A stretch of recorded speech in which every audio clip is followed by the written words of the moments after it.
Yes बच्चों, तो इससे पहले वाले चैप्टर में, इससे पहले वाले टॉपिक में हमने सिस्टम के बारे में इसकी डेफिनेशंस पढ़ ली थी। तो हमने समझा था कि जिसके ऊपर भी हम जिसके ऊपर भी हम काम कर रहे हैं उसको हम क्या बोलते हैं, सिस्टम कहते हैं। जिसके ऊपर भी हम स्टडी करते हैं उसे हम क्या बोलते हैं बच्चों, सिस्टम कहते हैं। और सिस्टम को हमने तीन पार्ट में डिवाइड भी किया था according to thermodynamics. There are three type of system. तो कौन कौन से सिस्टम होते हैं वो थ्री, तो हमने बताया था बच्चों थ्री टाइप के सिस्टम। फर्स्ट हमने बताया था open system. Open system. Second type का जो सिस्टम होता है वो होता है क्लोज सिस्टम। ठीक है बच्चों, क्लोज सिस्टम। और जो थर्ड टाइप का सिस्टम होता है उसे हम बोलते हैं आइसोलेटेड सिस्टम। ये तीन सिस्टम का डिस्कशन हमने पहले वाले वीडियो लेक्चर में हमने कर लिया था। तो इस वीडियो लेक्चर में हम इन सभी सिस्टम के बारे में जानने वाले हैं। तो सबसे पहले हम शुरू करते हैं बच्चों ओपन सिस्टम के बारे में। तो चलिए डिस्कस कर लेते हैं ओपन सिस्टम क्या होता है, उसके बारे में डिटेल से स्टडी कर लेते हैं। ओपन सिस्टम, तो बच्चों ऐसा thermodynamic system those type of thermodynamic system, thermodynamic system which exchange energy and matter with the surrounding।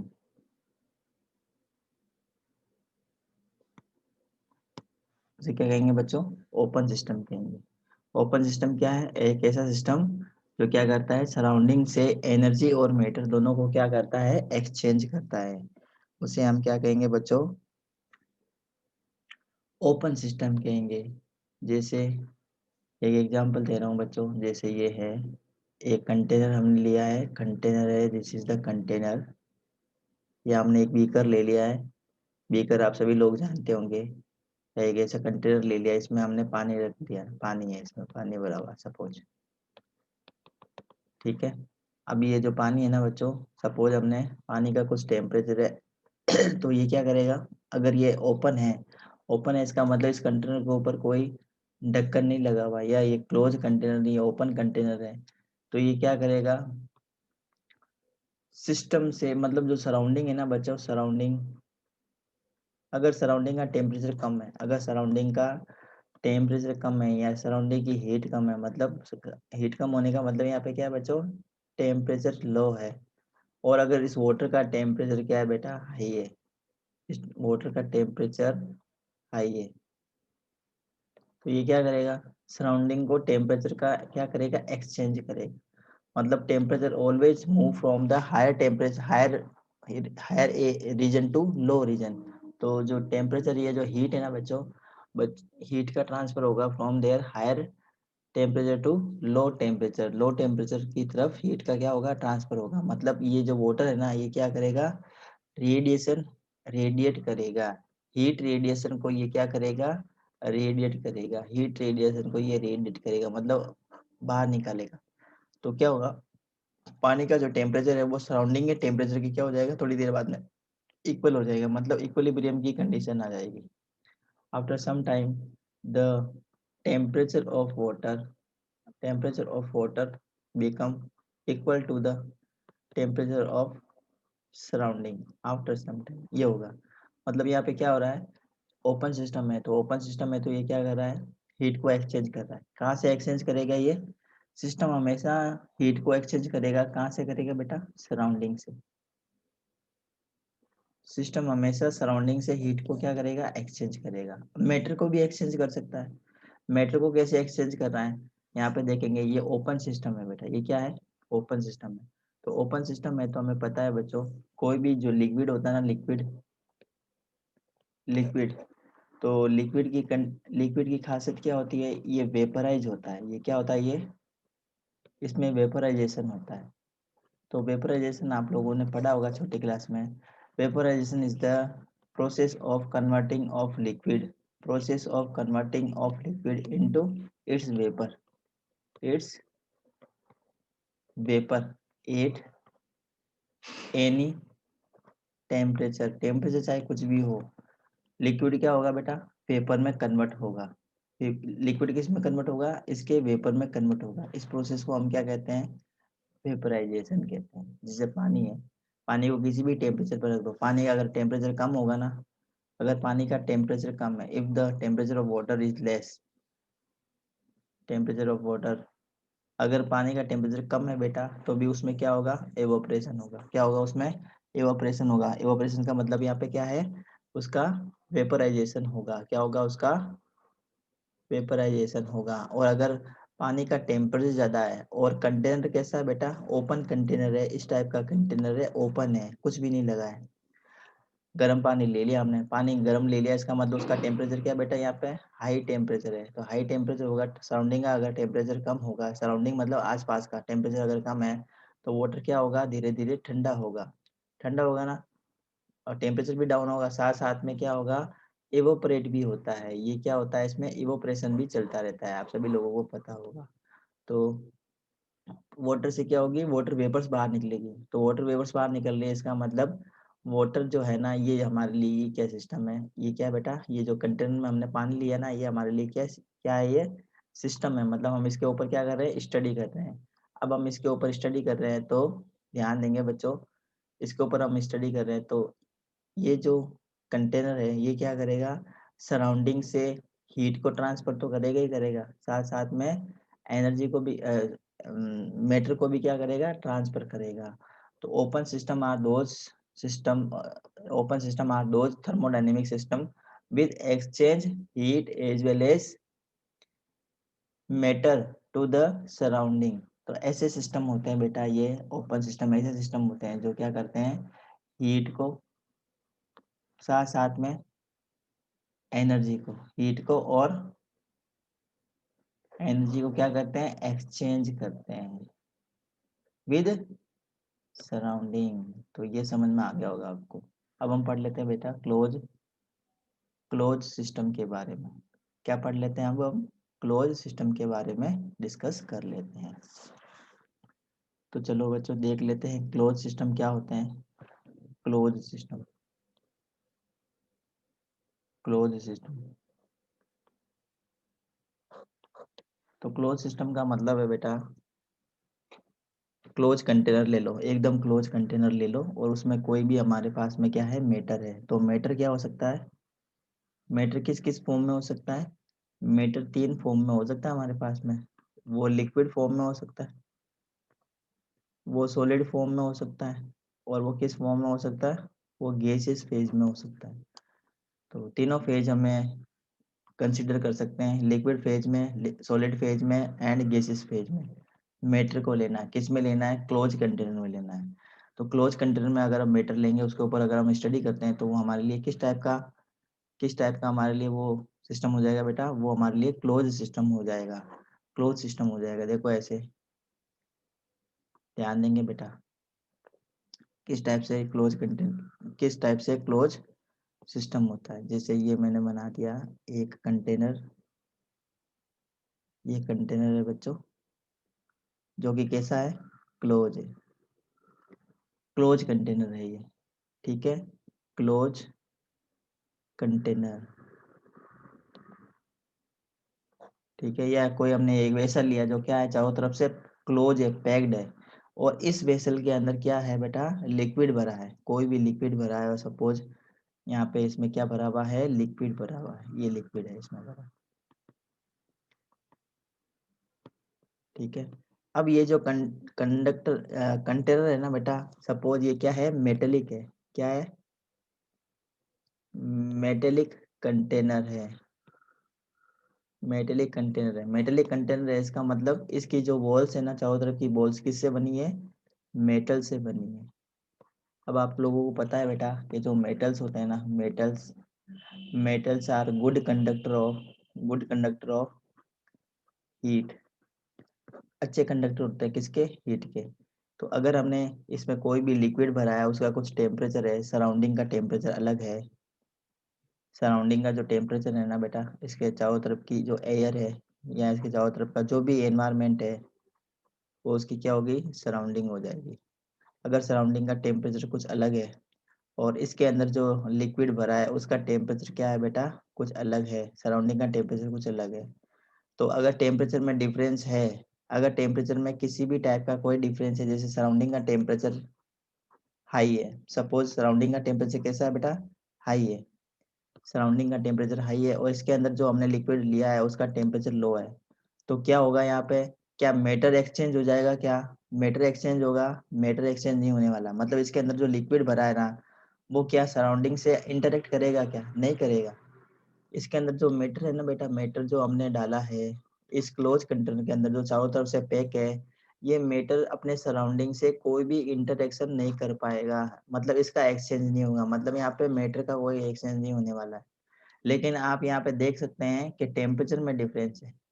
Surrounding का टेम्परेचर मैंने यहाँ पे बताया आपको कि सराउंडिंग का टेम्परेचर हाई है और जो ये हमने इसके अंदर लिक्विड लिया बेटा, तो लिक्विड का टेम्परेचर मैंने आप लोगों को यहाँ पे बताया है कि इसका टेम्परेचर क्या है? लो है। तो जब भी टेम्परेचर में डिफरेंस होता है तो टेम्परेचर में क्या होता है? हीट का एक्सचेंज होगा। अब हीट का एक्सचेंज कहाँ से कहाँ होगा? आप लोगों को अगर पता हो तो बताओ बच्चों। हीट का एक्सचेंज किधर से किधर होगा? किधर से किधर होगा हीट का एक्सचेंज? हीट का एक्सचेंज हमेशा बेटा हायर टेम्परेचर से, heat always move from higher temperature to low temperature. High temperature से लो टेम्परेचर की तरफ मूव करेगी। कब तक मूव करेगी? जब तक कि दोनों का टेम्परेचर क्या हो जाए बच्चों? बराबर ना हो जाए, तब तक यहाँ पे क्या होगा? टेम्परेचर का जो एक्सचेंज है ना, is in the form of heat, क्या होगा? हीट का ट्रांसफर चलता रहेगा। हीट का ट्रांसफर चलता रहेगा। मतलब जो सराउंडिंग की जो हीट है ना, वो किस में आ जाएगी? इस वाटर में आ जाएगी।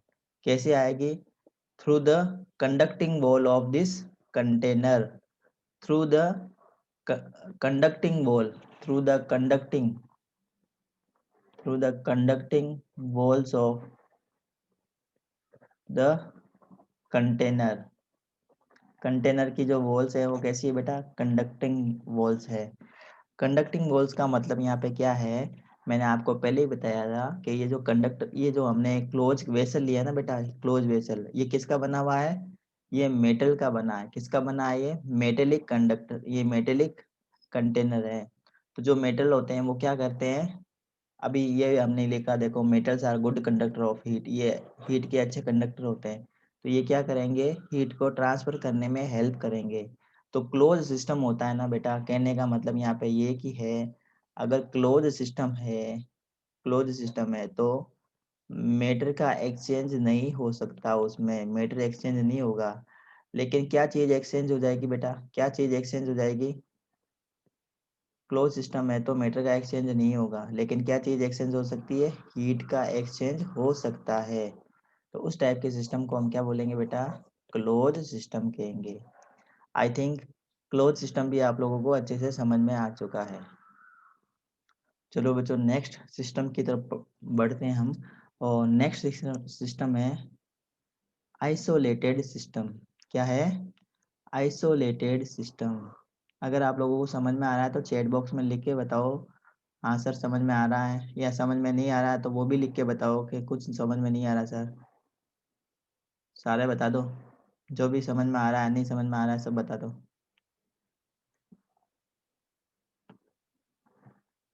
यस, अब हम पढ़ने जा रहे हैं बेटा आइसोलेटेड। आइसोलेटेड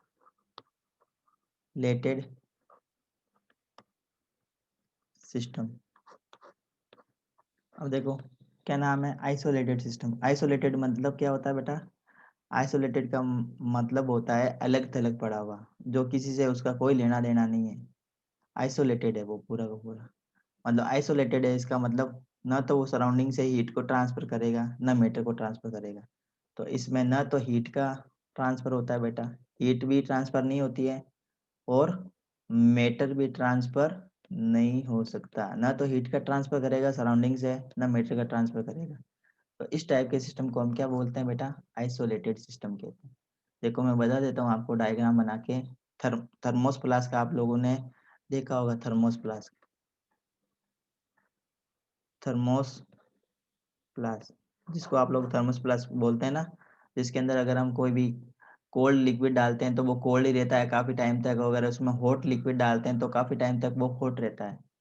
उसको हम बोलते हैं थर्मोस फ्लास्क। आप सभी लोगों ने ये सुना होगा ये, और आप लोगों ने ये देखा भी होगा, आप लोगों के घर पर भी पड़ा होगा थर्मोस फ्लास्क, जिसका काम क्या है?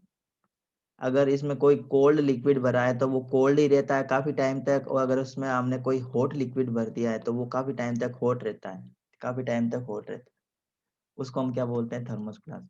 और ये थर्मोस फ्लास्क किसका एग्जाम्पल है बेटा? ये आइसोलेटेड सिस्टम का एग्जाम्पल है। कैसे? देखो ध्यान से देखेंगे, ध्यान से देखेंगे। मैं एक डायग्राम बना रहा हूँ, उसको अच्छे से समझना आप लोगों को। मैं यहाँ पे एक डायग्राम बनाने की कोशिश कर रहा हूँ, ध्यान से देखो सभी आप। ये एक मैंने कंटेनर बनाया बेटा, क्लोज कंटेनर है, क्लोज कंटेनर, ये क्लोज कंटेनर है। देखो मैंने क्लोज कंटेनर में डबल डबल वॉल बनाई है। यहाँ पे मैंने कोई एक लिक्विड डाल रखा है, यहाँ पे कोई एक लिक्विड है सपोज। बेटा जरूरी नहीं है कि हम हमेशा हर बार हम लिक्विड ही लिक्विड ले, गैस भी ले सकते हैं, सॉलिड भी ले सकते हैं। तो ये तो मैंने ऐसे लिया है एग्जाम्पल ताकि आप लोगों को समझ में आ जाए,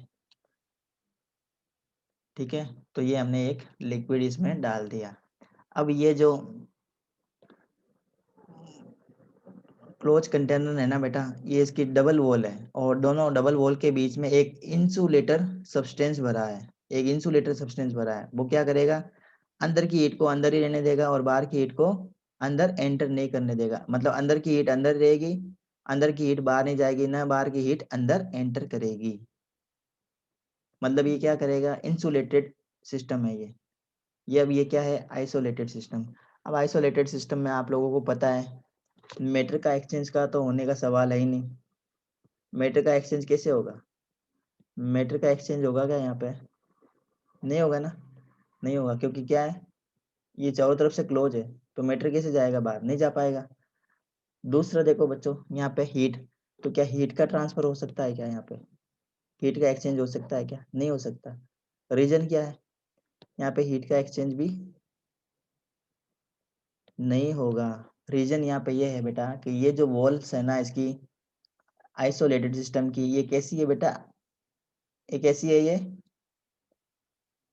इंसुलेटेड है। ये कैसी है बेटा?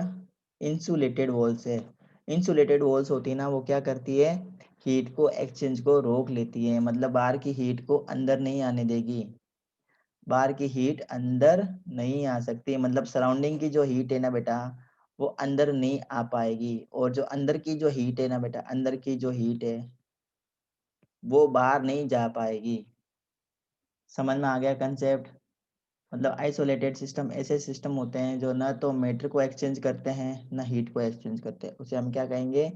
आइसोलेटेड सिस्टम कहते हैं। ये समझ में आ गया होगा आपको? समझ में आ गया तो जल्दी से चैट बॉक्स में लिख के बताओ, हाँ सर समझ में आया हमें।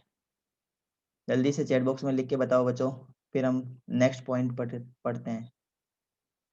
State function.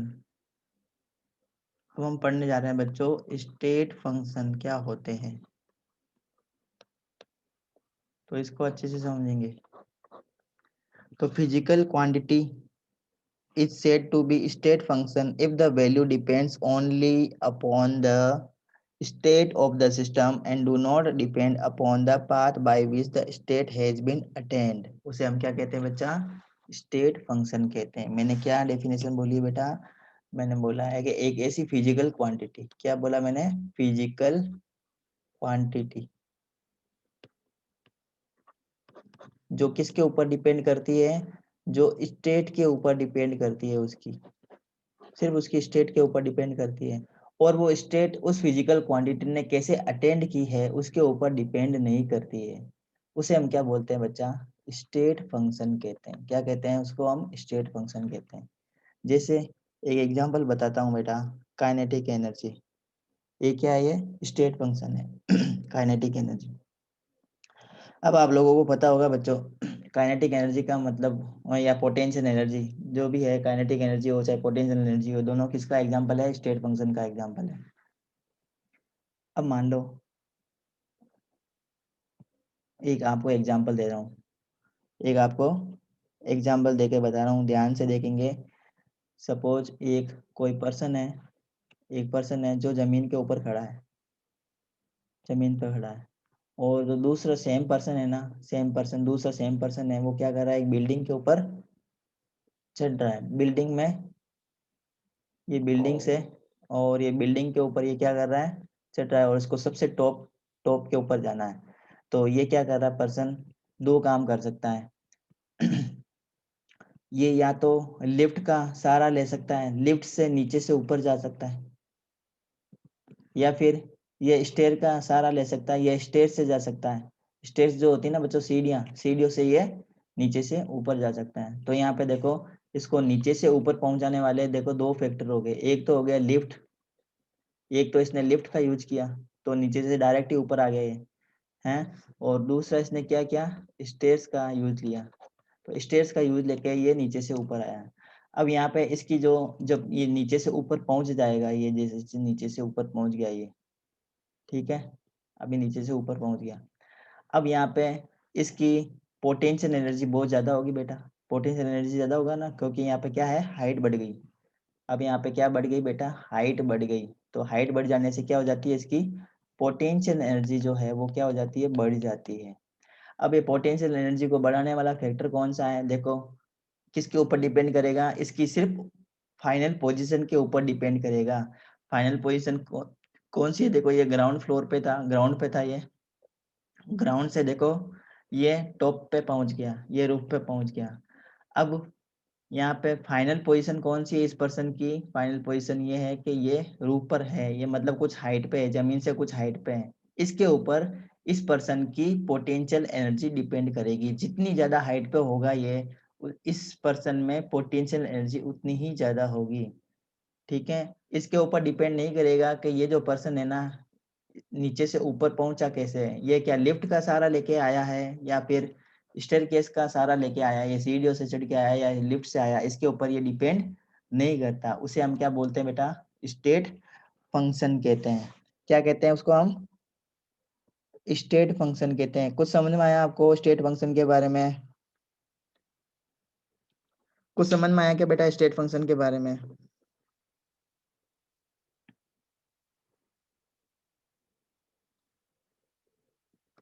अगर समझ में आया तो बताओ बच्चों।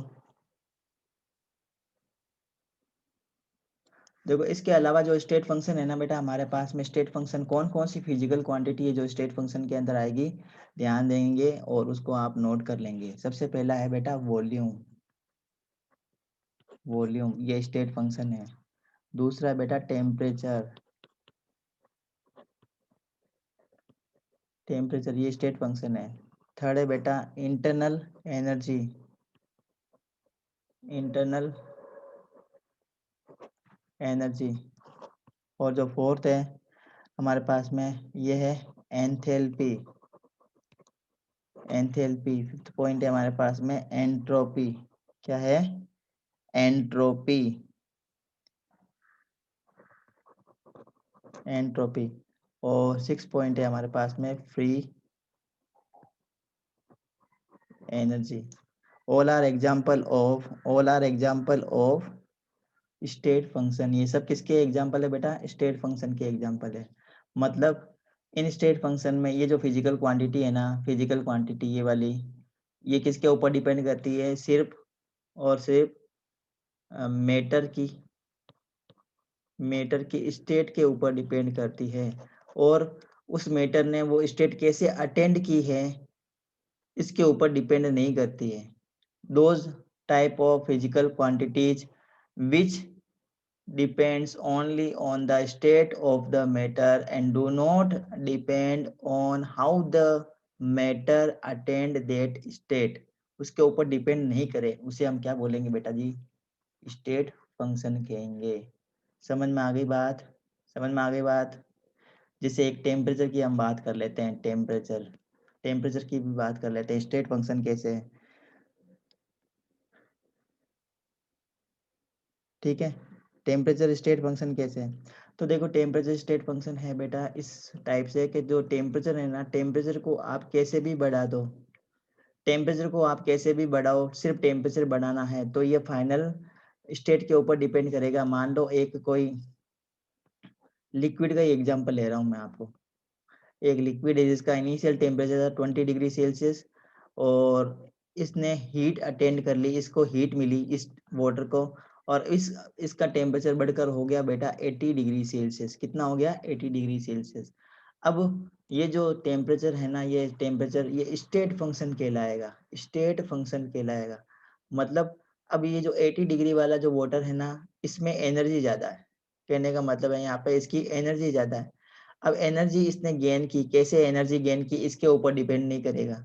मतलब इस पानी को आपने धूप में रख के 80 डिग्री करवाया है, या इसको आपने गर्म करके इसको 80 डिग्री किया है, या किस मीडियम से आपने इसके अंदर कोई हॉट लिक्विड इसके अंदर मिक्स किया है, या पानी गर्म बॉइलिंग वाटर इसके अंदर मिक्स किया है, इसके अंदर 20 डिग्री के अंदर आपने बॉइलिंग वाटर मिक्स किया जिसका टेम्परेचर 100 डिग्री था वो आपने मिक्स करके इसका टेम्परेचर 80 डिग्री किया है। इसके ऊपर डिपेंड नहीं कर रहा। इसके ऊपर डिपेंड कर रहा है कि इस अब पर्टिकुलर स्टेट में, इस पर्टिकुलर पोजीशन में, इस मैटर का मतलब है यहाँ पे वाटर, यहाँ पे हमने क्या लिया है एग्जांपल में? वाटर। वाटर का टेम्परेचर कितना है इसके ऊपर डिपेंड कर रहा है। तो इसे हम क्या बोलते हैं बेटा जी? स्टेट फंक्शन कहते हैं। जैसे एक और एग्जांपल दे देते हैं बच्चों, एक और एग्जांपल देते हैं।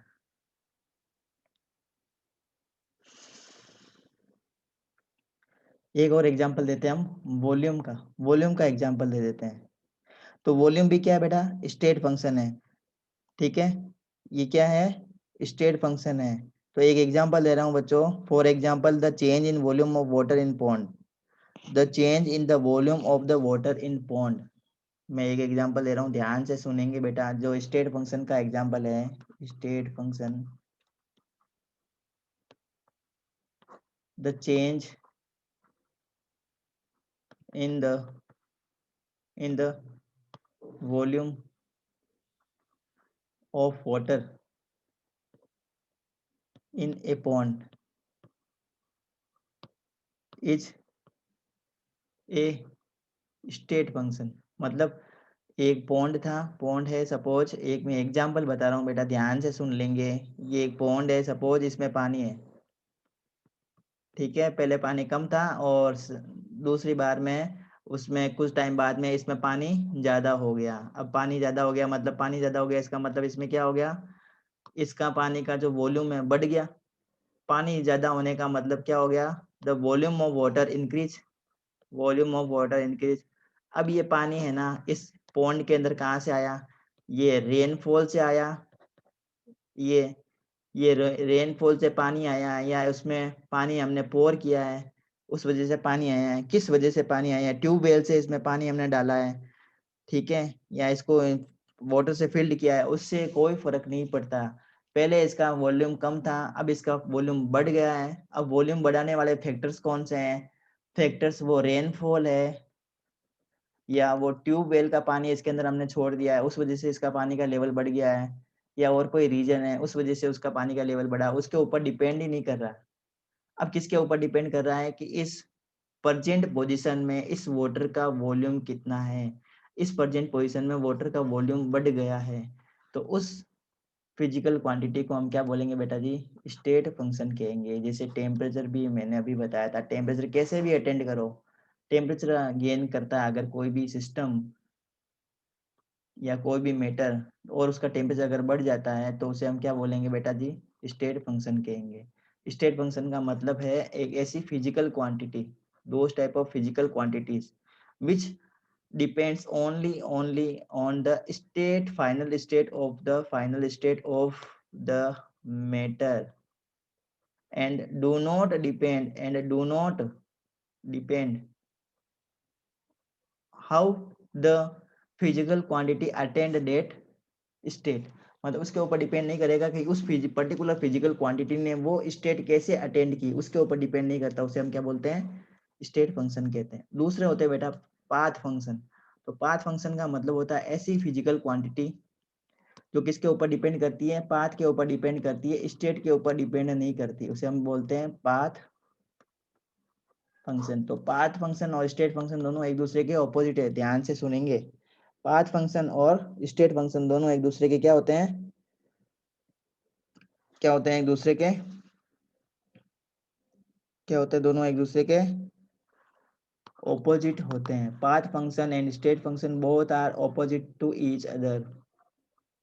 स्टेट फंक्शन में सिर्फ स्टेट के ऊपर डिपेंड करेगा, फिजिकल स्टेट के ऊपर डिपेंड करेगा, फाइनल स्टेट के ऊपर डिपेंड करेगा। और पाथ फंक्शन में पाथ के ऊपर डिपेंड करेगा, वो मतलब वो पाथ कैसे अटेंड किया उसने, उसके ऊपर डिपेंड करेगा। जैसे एक एग्जांपल बताता हूँ वर्क का। तो वर्क को आपको पता होगा बेटा, वर्क का फॉर्मूला होता है फोर्स इंटू डिस्प्लेसमेंट, यही होता है ना, फोर्स इंटू डिस्प्लेसमेंट, उसी को हम वर्क बोलते हैं। अब ये जो वर्क है ना बेटा, ये वर्क ये किसके ऊपर डिपेंड कर रहा है, पाथ के ऊपर डिपेंड कर रहा है। जैसे एक मैं यहाँ पे एग्जांपल बता रहा हूँ, आप ध्यान से देखेंगे। मैं एक एग्जांपल बता रहा हूँ, ध्यान से देखो सब लोग। एक बिल्डिंग है, एक बिल्डिंग है, बिल्डिंग में फ्लोर्स है, यहाँ पे ये बिल्डिंग में फ्लोर्स है। अब यहाँ पे पानी की मोटर लगी है, वाटर पंप लगा है, और इसको क्या करना है, पानी को सप्लाई करना है बिल्डिंग के अलग अलग फ्लोर में। सेकंड फ्लोर में भी करना है, थर्ड फ्लोर में भी करना है, फिफ्थ फ्लोर में भी करना है, सेवन्थ फ्लोर में भी करना है। अलग अलग फ्लोर में क्या करना है, पानी की सप्लाई करनी है, पानी की सप्लाई करनी है। तो सबसे ज़्यादा वर्क इस पंप को कब करना पड़ेगा, जब इस पंप को वाटर की सप्लाई करनी पड़ेगी सबसे हाईएस्ट फ्लोर पे। सबसे हाईएस्ट फ्लोर पे जब ये पानी की सप्लाई करेगा बेटा ये पंप, तो इस पंप को सबसे ज़्यादा वर्क करना पड़ेगा। यहाँ मतलब यहाँ पे ये है कि ये जो फिजिकल क्वांटिटी है ना, ये वर्क ये किसके ऊपर डिपेंड कर रही है, पाथ के ऊपर डिपेंड कर रही है। मतलब अगर पाथ लॉन्ग है, पाथ ज़्यादा है, पाथ बड़ा है, जिससे यहाँ पे डिस्टेंस ज़्यादा है। यहाँ पे देखो फर्स्ट फ्लोर में अगर पानी इसको सप्लाई करनी होती है, इस पंप को अगर वाटर सप्लाई करना है इस पंप को फर्स्ट फ्लोर पे, तो इस पंप को बहुत ही कम वर्क करना पड़ेगा और आसानी से ये वाटर को सप्लाई कर देगा फर्स्ट फ्लोर पे। अगर सेकंड पे करना होगा तो ज़्यादा एनर्जी रिक्वायरमेंट होगी, मतलब इस पंप को ज़्यादा वर्क करना पड़ेगा। और अगर सेम पंप को सेवंथ फ्लोर पे या लास्ट फ्लोर पे पानी की सप्लाई करनी होगी, तो इस पंप को बहुत ज़्यादा क्या करना होगा बच्चों, वर्क करना होगा। इसका मतलब ये जो वर्क है ना, ये किसके ऊपर डिपेंड करता है, ये पाथ के ऊपर डिपेंड करता है। इसका मतलब ये डिस्टेंस के ऊपर डिपेंड करता है। और ऐसी फिजिकल क्वांटिटी जो पाथ के ऊपर डिपेंड करती है, डिस्टेंस के ऊपर डिपेंड करती है, मतलब कम पाथ, पाथ अगर छोटा है, शॉर्ट है, तो उस फिजिकल क्वांटिटी का जो वैल्यू है ना बेटा, वो भी क्या हो जाएगी, शॉर्ट हो जाएगी। और अगर पाथ क्या है, बड़ा है, पाथ क्या है, लार्ज है, तो फिजिकल क्वांटिटी की जो वैल्यू है वो भी क्या हो जाएगी बेटा, हाई हो जाएगी। तो उसे हम क्या बोलेंगे, पाथ फंक्शन कहेंगे। तो जो वर्क है बेटा, वर्क किसका एग्जाम्पल है, पाथ फंक्शन का एग्जाम्पल है। तो I think physical state function आप सभी लोगों को कंसेप्ट समझ में आ चुका होगा। समझ में आ गया बच्चा जी सबको, सबको समझ में आ गया। एक्सटेंसिव एंड इंटेंसिव प्रॉपर्टीज, ये किस में पढ़ रहे हैं, किस टॉपिक में पढ़ेंगे हम, ये पढ़ेंगे macroscopic system and macroscopic properties topic के अंदर। तो सबसे पहले हम डिस्कस करेंगे बच्चा जी एक्सटेंसिव प्रॉपर्टीज क्या होती है, what are the extensive properties. तो ध्यान से सुनेंगे, डेफिनेशन में बता रहा हूँ। Extensive properties are those type of properties which depend on the quantity of the matter. Those those property those properties which depends on the quantity of the matter। मतलब ऐसी प्रॉपर्टी जो क्वांटिटी के ऊपर depend करती है, matter की quantity के ऊपर डिपेंड करती है, उसे बोलते हैं एक्सटेंसिव प्रॉपर्टी। मतलब उस मैटर की क्वांटिटी ज़्यादा है तो वो प्रॉपर्टी भी ज़्यादा हो जाएगी। अगर उसकी क्वांटिटी कम है तो वो, अगर मैटर की क्वांटिटी कम है तो वो प्रॉपर्टी भी क्या हो जाएगी, कम हो जाएगी, उसको बोलते हैं एक्सटेंसिव। इंटेंसिव प्रॉपर्टी क्या होती है, इसकी जस्ट ऑपोजिट है। Those properties those properties those properties which depends only which depends which depends